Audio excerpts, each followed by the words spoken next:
आप सभी का स्वागत है जीके डोज विद अभी चैनल पे। आज मैं आधुनिक भारत के इतिहास से संबंधित महत्वपूर्ण टॉपिक 1857 की क्रांति से संबंधित बेहद ही महत्वपूर्ण प्रश्न लेके आई हूँ, जो आपकी सभी परीक्षाओं के लिए समान रूप से महत्वपूर्ण है। तो चलिए स्टार्ट करते हैं आज का पहला प्रश्न। आज का पहला प्रश्न है 1857 की क्रांति की जो सर्वप्रथम प्रारंभ कहाँ से हुई थी? तो इसमें इसका सही जवाब हो जाएगा मेरठ से सर्वप्रथम इसकी शुरुआत हुई थी। और कब हुई थी? तो 10 मई 1857 को सबसे पहले मेरठ से शुरुआत हुई थी।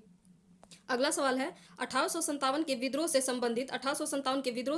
संबंधित पहली घटना कौन सी थी? तो इसमें इसका सही जवाब हो जाएगा सैनिकों का दिल्ली के लाल किले पे पहुंचना। सबसे पहले घटना यही होती है कि सैनिक दिल्ली के लाल किले पे पहुंचते हैं और उस समय मुगल बादशाह बहादुर शाह जफर था और उन्हीं को अपना नेता घोषित करते हैं। अगला सवाल है महारानी विक्टोरिया ने भारतीय प्रशासन को ब्रिटिश ताज के नियंत्रण में लेने की घोषणा कब की थी? तो इसमें इसका सही जवाब हो जाएगा महारानी विक्टोरिया द्वारा 1 नवंबर 1858 को उन्होंने ब्रिटिश ताज को अपने नियंत्रण में ले लिया था। अगला सवाल है 1857 की क्रांति के दमन के पश्चात भारतीय सेना के पुनर्गठन के लिए किस आयोग का गठन किया गया? तो इसमें इसका सही जवाब हो जाएगा पील आयोग का। 1857 की क्रांति जब समाप्त होती है उसके दमन करने के पश्चात पील आयोग का गठन किया जाता है और इसमें सैनिकों से संबंधित भारतीय सेना के पुनर्गठन के लिए किया जाता है। और जिस क्षेत्र से विद्रोह में ज़्यादा सिपाही ने भाग लिया होता है उनकी संख्या कम कर दी जाती है।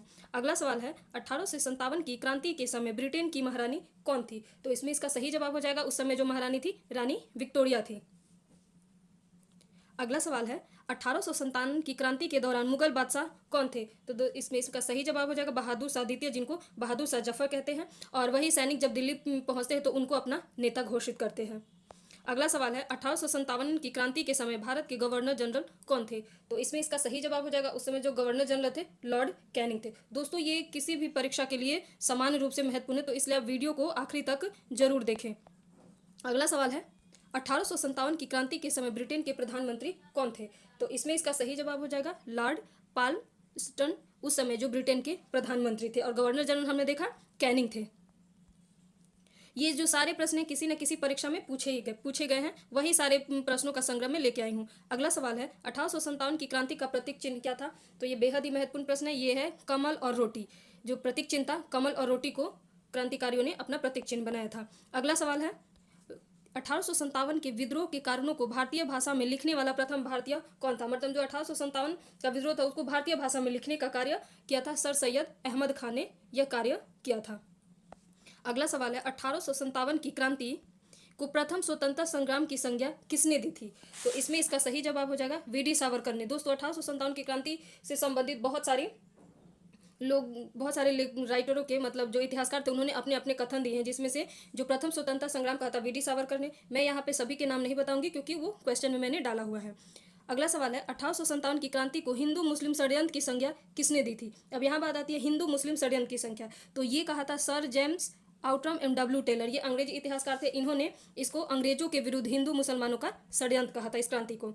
अगला है 1857 की क्रांति न तो प्रथम स्वतंत्रता संग्राम माना न ही राष्ट्रीय स्वतंत्रता संग्राम। यह किसने दिया था? जिन्होंने मतलब ना तो इसको प्रथम स्वतंत्रता संग्राम माना न राष्ट्रीय स्वतंत्रता माना। तो ये इसका सही जवाब हो जाएगा आर.सी. मजूमदार। आर.सी. मजूमदार ने इसको ना तो राष्ट्रीय स्वतंत्रता के लिए संघर्ष माना ना ही प्रथम स्वतंत्रता संघर्ष माना।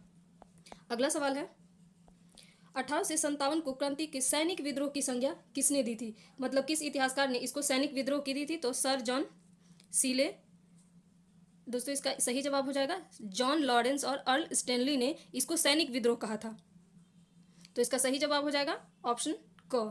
अगला सवाल है 1857 के विद्रोह को किस उर्दू कवि ने स्वयं देखा था? तो इसमें इसका सही जवाब हो जाएगा मिर्जा गालिब। मिर्जा गालिब ने 1857 के विद्रोह को स्वयं अपनी आंखों से देखा था और उसको उन्होंने उसका वर्णन भी किया था। दोस्तों एक बहुत ही महत्वपूर्ण राष्ट्रीय विद्रोह अगर पूछ दे 1857 को राष्ट्रीय विद्रोह किसने कहा था, तो वो हो जाएंगे अशोक मेहता ने उसको राष्ट्रीय विद्रोह कहा था। अगला सवाल है the Indian war of independence 1857 नामक पुस्तक के लेखक कौन है? तो इसमें इसका सही जवाब हो जाएगा वी डी सावरकर। ये पुस्तक के लेखक है वी डी से the Indian war of independence 1857 पुस्तक के लेखक है वी डी सावरकर। अगला सवाल है द ग्रेट रिबेलियन पुस्तक के लेखक कौन है? द ग्रेट रिबेलियन पुस्तक के लेखक, तो इसका सही जवाब हो जाएगा अशोक मेहता। अशोक मेहता ने द ग्रेट रिबेलियन पुस्तक लिखी है। एक और है पुस्तक जो पूछे जाते हैं एग्जाम में, उसका है causes of causes of the Indian revolt, जो कि मैंने तो वो है उसके हैं सर सैयद अहमद खान, जिसको हम 1857 की क्रांति का कारण कहते हैं, वो सर सैयद अहमद खान द्वारा लिखी गई है। और एक पूरा है 1857, पुस्तक के लेखक कौन है अगर पूछता है तो एस एन सेन को कहा, एस एन सेन द्वारा यह पुस्तक लिखी गई है। अगला सवाल है 1857 के संबंध में कौन सा कथन सही है। 1857 की क्रांति के समय ब्रिटेन के प्रधानमंत्री होम्स थे, ये गलत है। 1857 की क्रांति के समय मुगल बादशाह अकबर थे, ये भी गलत है। 1857 की क्रांति के समय ब्रिटेन की महारानी एलिजाबेथ प्रथम थी।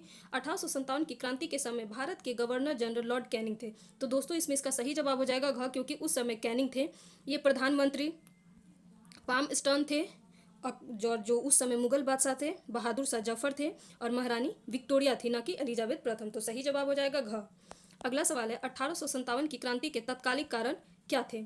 एनफील्ड राइफल में चर्बी वाले कारतूसों का प्रयोग, लॉर्ड डलहौजी की राज हड़पने की नीति, ईस्ट इंडिया कंपनी द्वारा भारतीयों का शोषण, उपयुक्त सभी। दोस्तों ऐसे तो देखा जाए कि उपयुक्त सभी हो जाएगा इसका आंसर, क्योंकि ये सभी तत्कालिक कारण थे, लेकिन कभी कभी ऑप्शन में अगर बाकी नहीं दिया जाता है तो सबसे इसको महत्वपूर्ण माना जाता है, एनफील्ड राइफल में चर्बी वाले कारतूसों का प्रयोग, लेकिन यहाँ इसका आंसर हो जाएगा उपयुक्त सभी। अगला सवाल है 1857 की क्रांति का नेतृत्व किसने किया था। मंगल पांडे, नाना साहिब, रानी लक्ष्मी, उपयुक्त सभी। तो दोस्तों इसका भी आंसर उपयुक्त सभी हो जाएगा, क्योंकि मंगल पांडे जो कि बैरकपुर छावनी से संबंधित है, इन्होंने भी किया। नाना साहिब जिन्होंने कानपुर से नेतृत्व संभाला। रानी लक्ष्मीबाई जिन्होंने झांसी से नेतृत्व संभाला था। अगला सवाल है 1857 की क्रांति के क्या परिणाम हुए। ईस्ट इंडिया कंपनी का पतन, भारत में ब्रिटिश शासन का मजबूती, भारतीयों में राष्ट्रीय चेतना का उदय, उपयुक्त सभी। तो दोस्तों देखा जाए तो इसका सही आंसर होगा उपयुक्त सभी, क्योंकि ये सभी ही 1857 के समय जो ईस्ट इंडिया कंपनी का पतन हो जाता है, क्योंकि रानी विक्टोरिया अब शासन अपने अंतर्गत ले लेती हैं और ब्रिटिश शासन मजबूत हो जाता है, और भारतीयों में अपने राष्ट्र के प्रति, राष्ट्रवाद की भावना का उदय होता है, राष्ट्र के प्रति चेतना पैदा होती है। अगला सवाल है 1857 की क्रांति भारत के स्वतंत्रता आंदोलन पर क्या प्रभाव पड़ा। यह भारत में स्वतंत्रता आंदोलन का प्रथम चरण था। इसने भारतीयों में अंग्रेजों के प्रतिरोध और विद्रोह की भावना पैदा की। इसने भारतीयों को एकजुट होकर संघर्ष करने की प्रेरणा दी, उपयुक्त सभी। तो दोस्तों इसका सही जवाब हो जाएगा उपयुक्त सभी, क्योंकि ये सभी ही प्रभाव पड़ा। अगला सवाल है सर्वप्रथम किन सैनिकों ने एनफील्ड राइफल का विरोध किया। तो इसका सही जवाब हो जाएगा मंगल पांडे ने किया। ये बैरकपुर छावनी के 34वीं नेटिव इन्फेंट्री से संबंधित है और इन्होंने ही पहले इसका विरोध किया। अगला सवाल है बैरकपुर छावनी में गाय और सुअर की चर्बी से युक्त कारतूसों की खबर कब पहुंची। तो इसमें इसका सही जवाब हो जाएगा 1857 में पहुंची, जिससे सैनिकों के अंदर हड़कंप मच गया और इसी से विद्रोह की शुरुआत हो गई। अगला सवाल है वह पहला सिपाही कौन था जिसने चर्बी वाले कारतूसों का प्रयोग करने से इनकार कर दिया था। तो इसका सही जवाब हो जाएगा मंगल पांडे, जो कि मैंने आपको बताया पिछले प्रश्न में कि 34वीं इन्फेंट्री से संबंधित थे और बैरकपुर के इन्फेंट्री से। अगला सवाल है मंगल पांडे ने कब सार्जेंट मेजर ह्यूगसन और लेफ्टिनेंट ब्लेयर को गोली मारी थी। तो इसमें इसका सही जवाब हो जाएगा, आपका सही जवाब हो जाएगा 29 मार्च 1857। अगला सवाल है मंगल पांडे को किस भारतीय सैनिक ने गिरफ्तार करने से इनकार कर दिया था। तो इसमें इसका सही जवाब हो जाएगा ईश्वरी प्रसाद। ये भी प्रश्न किसी परीक्षा में पूछे गए थे, वहीं से मैंने इसको लिया है। अगला सवाल है मंगल पांडे को फांसी कब दी गई थी। तो इसमें इसका सही जवाब हो जाएगा मंगल पांडे को फांसी 8 अप्रैल 1857 को दी गई थी। अगला सवाल है दिल्ली में 1857 की क्रांति का नेतृत्व किसने किया था, मतलब उसके प्रमुख नेता कौन थे। तो इसमें इसका सही जवाब है बहादुर शाह जफर। सैनिक जब दिल्ली पहुंचते हैं तो वो बहादुर शाह जफर को अपना नेता घोषित करते हैं। अगला सवाल है 1857 की क्रांति में वास्तविक रूप से दिल्ली के सैनिकों का नेतृत्व किसने किया था। अब यहाँ पे दे रहे हैं कि दिल्ली के सैनिकों का नेतृत्व, वहाँ पे हो जाएगा जनरल बख्त का। बहादुर शाह जफर इनको मतलब सेना का कमांडर नियुक्त करते हैं और ये सेना का नेतृत्व करते हैं दिल्ली से। ऐसे ही अलग अलग क्षेत्रों से अलग अलग नेताओं का नेतृत्व होता है। जैसे दिल्ली से आपने देखा बख्त खां का, लखनऊ से बेगम हजरत महल, झांसी यानी ग्वालियर से रानी लक्ष्मीबाई नेतृत्व करती है, कानपुर से नाना साहब करते हैं, इलाहाबाद से लियाकत अली करते हैं। अगला सवाल है 1857 की क्रांति में दिल्ली के विद्रोह में कौन सा अंग्रेज अधिकारी मारा गया। जो दिल्ली में कौन सा अधिकारी मारा गया, तो निकोलसन, दिल्ली में निकोलसन मारा जाता है। अगला सवाल है दिल्ली के विद्रोह में पराजित कर देने के बाद अंग्रेजों ने बहादुर शाह जफर को कहाँ निर्वासित किया। जब वहाँ पे पराजय होती है तब अंग्रेज बहादुर शाह जफर को म्यांमार भेज देते हैं।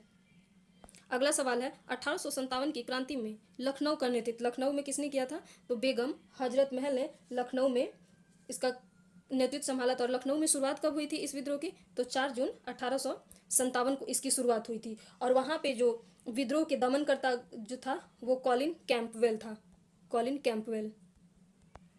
अगला सवाल है, नाना साहिब का वास्तविक नाम क्या था? तो नाना साहब का जो वास्तविक नाम था धोधू पंत था, और रामचंद पांडुरंग ये तात्या टोपे का वास्तविक नाम था।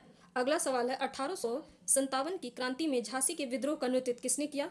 तो इसमें इसका सही जवाब हो जाएगा रानी लक्ष्मीबाई। झांसी यानी कि ग्वालियर, इन्होंने इसका नेतृत्व संभाला था। और वहाँ पे भी शुरुआत जो क्रांति की हुई थी 4 जून 1857 को हुई थी। और वहाँ पे जो इनका दमन करता था अंग्रेज, जनरल ह्यूरोज। अगला सवाल है, 1857 के विद्रोह की शक्ति का सबसे महत्वपूर्ण तत्व कौन सा था? हिंदू मुस्लिम एकता, सैनिकों का असंतोष, ग्रामीण क्षेत्रों में किसानों का विद्रोह, उपयुक्त सभी। तो इसमें इसका सही जवाब हो जाएगा उपयुक्त सभी, क्योंकि ये सभी ही महत्वपूर्ण तत्व थे इस विद्रोह की शक्ति के। अगला सवाल है, रानी लक्ष्मीबाई ने झांसी के विद्रोह का दमन किसने किया था? तो वो है जनरल ह्यूरोज। जनरल ह्यूरोज ने झांसी के विद्रोह का दमन किया था। अगला सवाल है, 1857 की क्रांति में जगदीशपुर के विद्रोह का नेतृत्व किसने किया था? तो इसमें इसका सही जवाब हो जाएगा जगदीशपुर के वीर कुंवर सिंह ने इसका विद्रोह किया था। जगदीशपुर जो कि बिहार में है, उन्होंने इसका नेतृत्व संभाला था। अगला सवाल है, अंग्रेजों के सबसे कट्टर दुश्मन किसे कहा जाता है? तो इसमें इसका सही जवाब हो जाएगा मौलवी अब्दुल्ला को अंग्रेजों का सबसे कट्टर दुश्मन कहा जाता है। अगला सवाल है, किस अधिनियम के तहत लॉर्ड डलहौजी की राज हड़पने की नीति को समाप्त कर दिया गया? तो इसमें इसका सही जवाब हो जाएगा भारत शासन अधिनियम 1858 द्वारा महारानी विक्टोरिया के द्वारा ये जो राज हड़प करने की नीति को समाप्त कर दिया जाता है। और इस वीडियो का आखिरी सवाल है, 1857 की क्रांति के समय किस राजवंशों ने अंग्रेजों की सर्वाधिक सहायता की थी? वैसे तो सहायता लगभग सभी राजवंशों ने की थी, लेकिन जो सब सर्वाधिक सहायता की थी वो ग्वालियर के सिंधिया ने अंग्रेजों की सर्वाधिक